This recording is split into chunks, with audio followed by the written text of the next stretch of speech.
Welcome. I'm very happy to be able to interview you.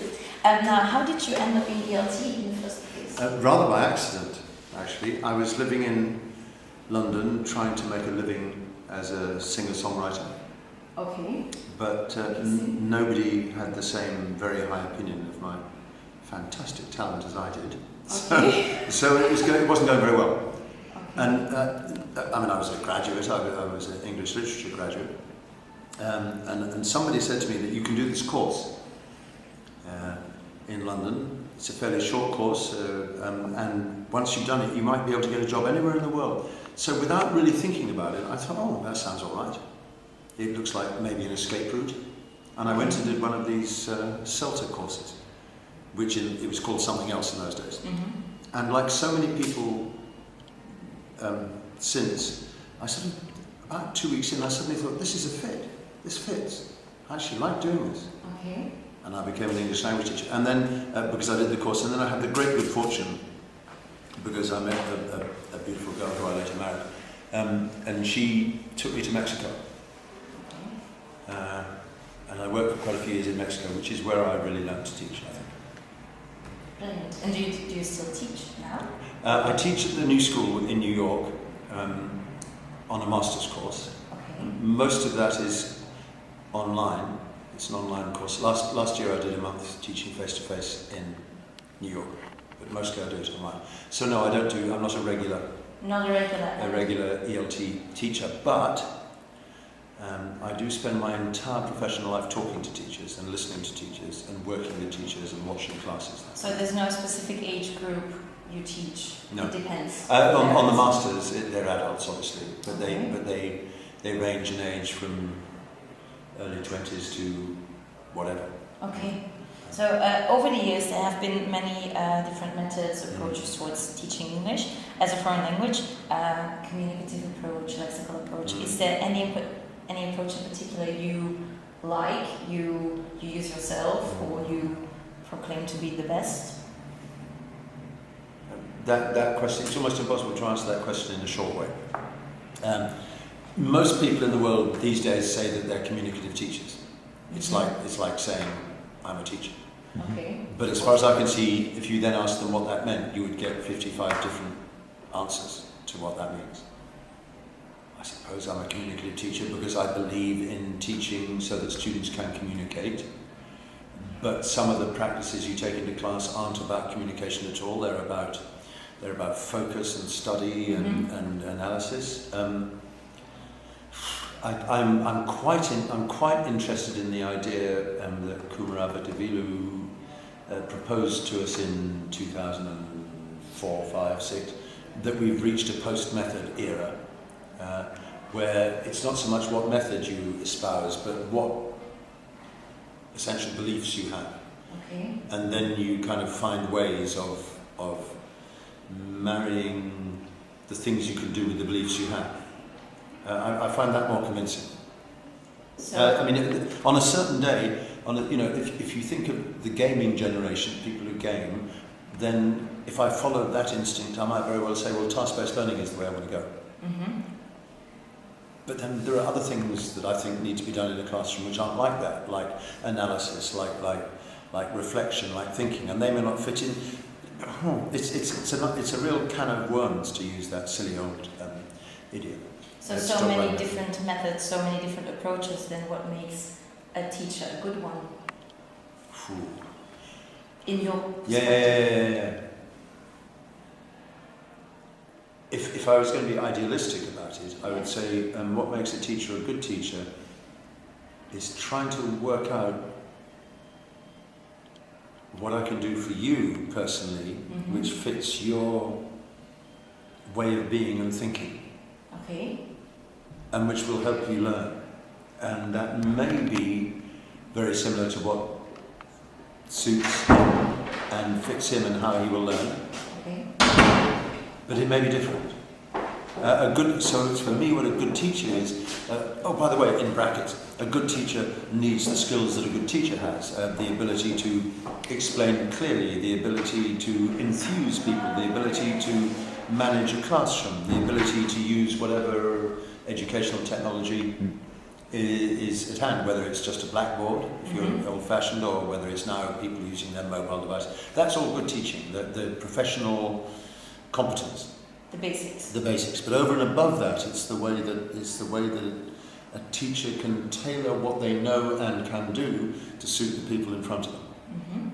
So if I'm lucky enough and I'm teaching you privately, then my whole focus will be to try and find out who you are. I'm not talking about your private life, but I'm trying to find out who you are as a kind of learning person. The way I learn. And then to use the skills I've got, but to shift them around in such a way that they suit you perfectly.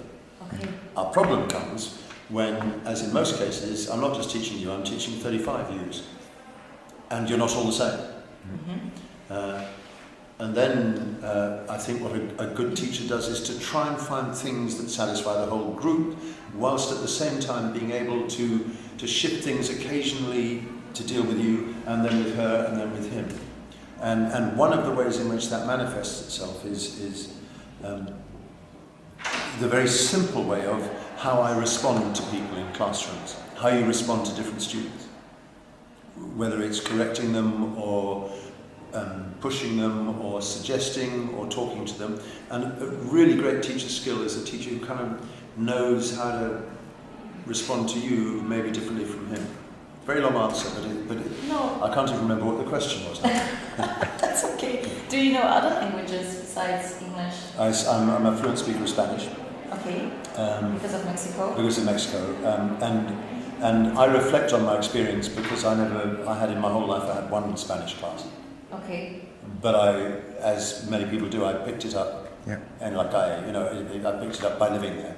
You learned by meeting people, Yes. talking, listening. But interestingly enough, and you should always be careful about telling anecdotes to make points, although of course our lives... Anyway, but interestingly enough, what happened to me is when I first went there, I wanted to learn Spanish, but my girlfriend who became my wife, she was bilingual, so there was never any great need. And I picked up some of it, and I picked up some phrases and stuff like that. Then I became director of a language institute in a city called Guadalajara. You read Guadalajara? Yes. We'll talk about that in a minute. And I became the director of a language institute there. And suddenly, I had to deal with the contador, the accountant. I had to deal with parents. I had to deal with cleaners and plumbers and so. Wow, you learn Spanish. Yeah, I don't know what happened, but something in me must have shifted. Some learning urge must have arrived. So I speak Spanish, I speak some French, enough even here to, if I want to, though most people speak English, but I can sort of order things in restaurants and ask for directions and stuff, but That's that's not great. But those are my two languages, my two other languages. Any other languages you would like to learn? Oh gosh. Like to learn? No? Have you ever come across a language you wouldn't like to learn? True. I travel around the world all the time, and it's so frustrating. It's just you listen to people speaking in their own languages, and you just want to join in. You want to join all the time. Yes, true. And I'd love to speak Vietnamese. Oh, I wish I could speak Mandarin.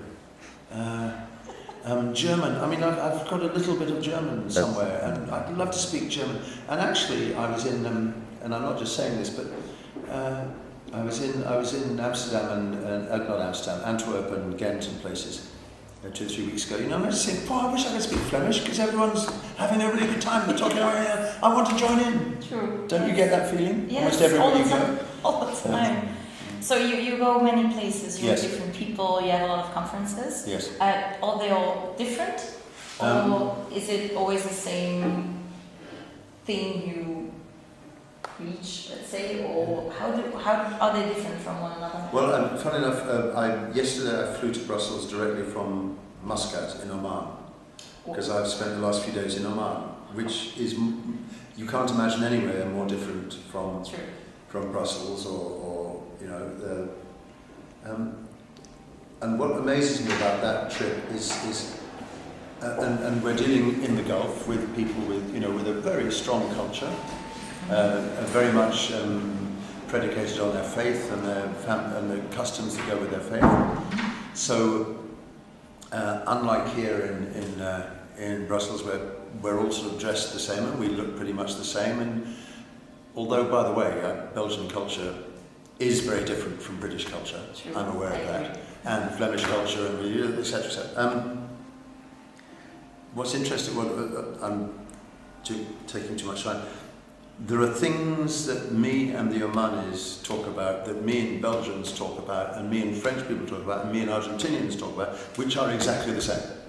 There are some things about the issues to do with teaching and learning in classrooms and relationships and management, which are universal. which are kind of the teaching, learning. It's a human activity, and so some things, you find yourself in a completely different environment in Vietnam. And what are you talking about? You're talking about what we always talk about, which are how to make this work better, how to manage, etc., etc. And then suddenly, there are things which separate out. Mm-hmm. Because there's a wonderful quote by Alistair Pennycook who says we need to see language learning not in the domain of applied linguistics but in the domain of sociolinguistics. Classrooms represent the societies they exist in. So again, a rather too long answer. Around the world, the things we like to talk about, are worried about, preoccupied about, want to do better, are very similar. Okay. Except for the ones that aren't, if you see what I mean, except for the things that make them different. Exactly. So about this society, technology is finding its way in our society. What is your opinion on using technology in classrooms? I think if you're a teacher in 2014, you are so much luckier, richer, and it's fantastic compared to 1984 or 1974 or 1964. Mm-hmm. Wow! Okay. What a world we live in. By the way, you need to be quite clear about this. So Tim Berners-Lee, who is credited with inventing the World Wide Web, said in an interview a month ago that as far as we know, about 60% of the world in 2014 does not have access to the internet. 60%. So before everyone gets unbelievably excited and how wonderful it all is, that's quite a sobering statistic. Now, but to come to Belgium, well, it's not 60%. No. Most people have access to technology. It's a necessity to It's have. pretty much necessity. I think we're unbelievably lucky. Students are unbelievably lucky. You can, almost anything you do in the classroom, you can ask the students to be willing participants in what you're doing by telling them to find stuff out, by getting them to bring stuff in, by getting them things they can do. I can't go on the list, but you can get students to make films and publish them on YouTube. You can get students to write blogs. You can get students, if they want to find things out about language, they just go find it. If you want to, the walls of the classroom have kind of evaporated in front of our eyes. True. And you can go out into the world. However, there's nothing magic about technology. You asked me about going around the world, and I said that some of the things we talk about are the same. With or without technology, issues to do with teaching are the same. And changing your teaching and your beliefs just because you can do something fancy on a mobile phone is not the right way to go about it. The right way to go about it is to say, what do I want to achieve, and will my student's mobile phone help me to achieve it? So, would it be an advice from you towards us students in ELT teaching to stay authentic and to not forget about the authentic materials we have? Is that an advice? Everything. If you're teaching classes, remember if I was teaching you personally, we've got a whole other discussion to have. But if you're teaching classes,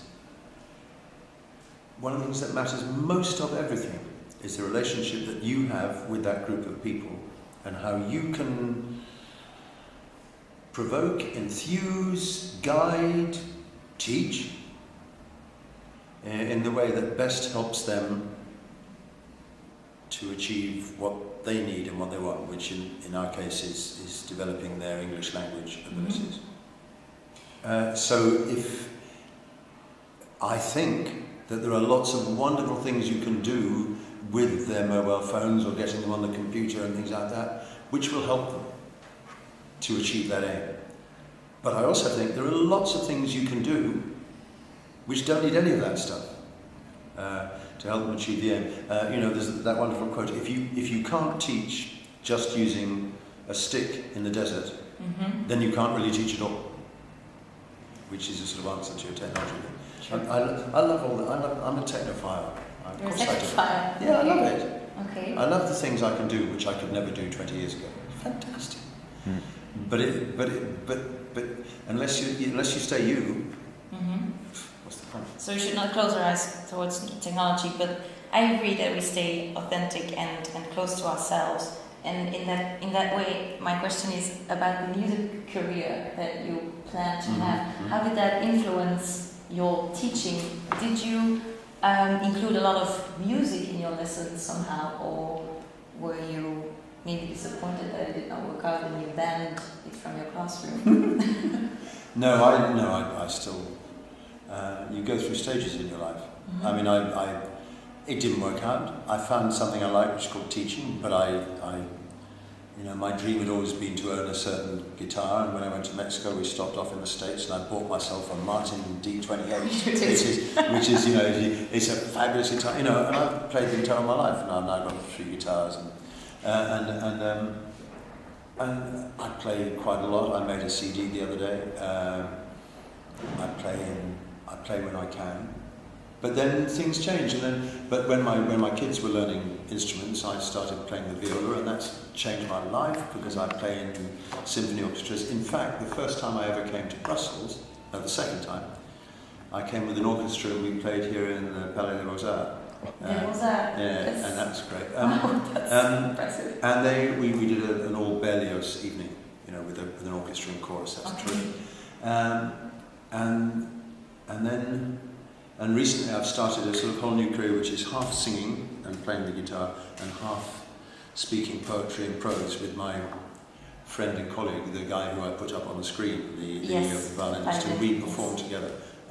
These details are all unimportant, but I believe there's a message there, which is I think teachers need other lives. I think teachers need separate lives of something to, because anything else you do with passion will feed into your teaching in some way or other. Maybe just because they make you more passionate, or maybe they help you to understand teaching in a different way. Okay. And I think, if you could advise teachers, especially teachers who've been teaching for 10, 12 years, anything, it would be go and learn something and become passionate about it, and it will make you a better teacher. Sure. As a teacher in training, let's say, I'm a little bit overwhelmed by literature and all the books there are to read. Is there maybe, I don't know, a top 3 you have for me as a teacher, a must read, or maybe a blog I must follow? Some interesting tips to find my way. I completely understand what you mean by being overwhelmed. I'm at the moment involved in a big methodology writing project, and I'm having to read so much. I mean, I read all the time, but this is now forcing me to reread, and you just think, I can't, my brain is not big enough, I can't do, there's no space. So I understand your situation entirely. But you asked me a much more specific question. Books to read. For blogs, I would recommend entirely a blog that I'm sure you're familiar with, which is called An A to Z of BELTA by Scott Thornbury. He doesn't write it anymore, but what is there, and there's an alphabetical index, is gold dust. Really, really good. How do you say that? Gold dust? Gold dust. That's really Gold dust is just, it's probably just silly British saying it. Gold dust. Gold dust. I really recommend that.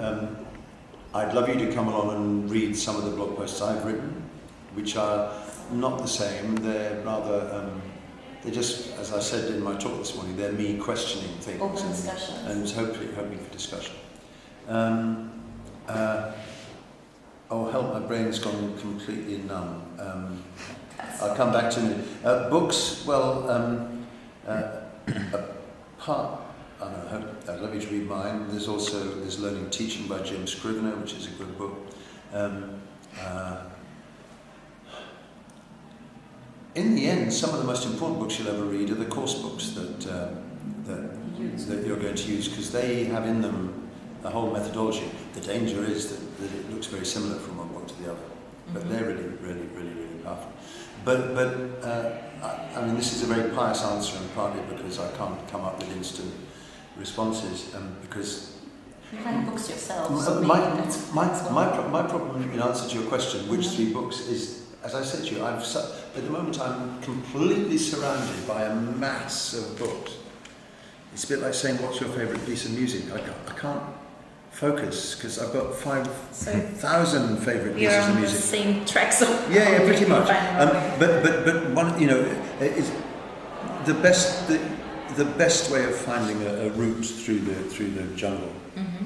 Is colleagues, fellow teachers or fellow students, just talking. What do you understand by that? I don't. And when you talk to one of your colleagues, you understand things. You've had that experience. Yes. You know, fellow students. Yes, that's exactly. Yes. But that's what I mean. Colleagues, yes. And when you talk to one of your fellow students, you start to understand things. And things that in your head were all jumbled up, like sort of spaghetti, sort of suddenly start to come through. And it's the same for all of us at whatever stage we're at. But you're also a writer, and so do you meet any of your fans, and do they give you feedback? Yes. Yes, and what do you do with that? Well, how can I say this? I don't want to sound wrong. Most of the feedback is just very positive, and people saying they like the books. Because the people who didn't like the book probably don't come to speak to you. They probably stay away. Yes. So the people who talk to you are people who do. But there's a much better way of feedback, and that's when publishers send out and ask for readers' reports. And as I say, I'm writing some new methodology now. Well, it's new old methodology. It's a new look at old methodology.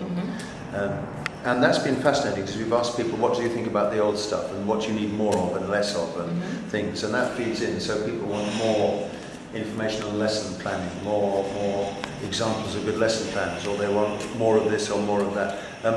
It's fascinating to look. One of my books is called The Practice of English Language Teaching. It's had 4 editions. It's probably going to have a 5th. And each time I do a new edition, you have to look back at what was there before to decide whether you still think that's what you should be reading. And it's fascinating. And so you look back, the edition that you're reading talks about the lexical approach. Not much, but it mentions it. A new edition, will I talk about that anymore? Is it still as important as it was? And making those judgments all the time is such good fun. You're a very busy man. I don't know about busy, but really excited. It's really, there was a guy, a friend of mine called Sean Wilden, and we were at a conference together in Paraguay, and I didn't know he was going to do this, but he put up the contents pages from the 4 editions of the Practice of English Language Teaching to see how it had changed. And it was kind of interesting, you know, some things. But what's fascinating is I still go back to the first edition. The book's now 31 years old. It's about time to stop, isn't it? I still go back to the first edition, and I look back at the first edition, and some of it still works. Okay. And some of it has to be changed because the world's moved on, or people are interested. Evolution. Yeah, evolution. Yes. Yeah. You were here last week, no? In Brussels? When were you here? You told us. Oh, I was in Belgium about 3 or 4 weeks ago, but I wasn't in Brussels. I went to Antwerp and Ghent and somewhere else. When you come here, what does strike you the most? What strikes you the most in Belgium when you are here? You were traveling so many countries. Do you know the thing that interests me most? Yes. Is an initial impression of great politeness, but at the same time fairly subdued response. Okay. Is false. Okay. The politeness isn't false. Please don't edit that. The great politeness exists, but your first impression of a fairly subdued response isn't there at all, because the moment people get going here, they're just really passionate, and it's really. I had an extraordinary talk in Antwerp where it started off, and we were all quite, as you'd say in Spanish, caradito, you know, we were all kind of quite But then when it kicked off, it was fantastic, and people were sparky and bright and intelligent and participatory. And so one of the things, one of the things that I notice is just that. You get this, as I say, apparent, which can then turn into something really sparky. I love that. It's like that's good to hear. Thank you so much for your time.